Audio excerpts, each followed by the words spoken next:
Is there something about that scale that you talked about? I think you said 29,000 advisors that really drove LPL to think seriously about having an AI strategy for the team?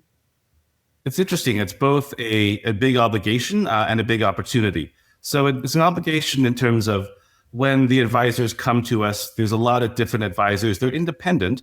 So they're all looking at the market and trying to figure out what tools to use.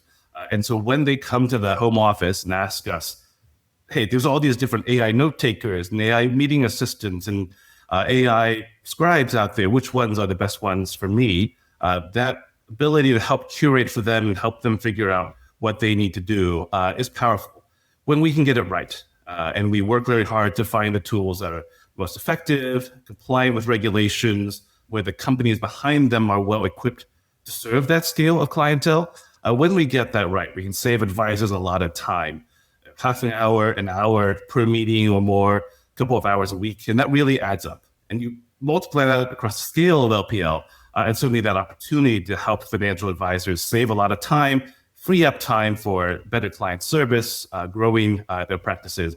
That's exciting. So that scale is certainly both a opportunity and an obligation for us.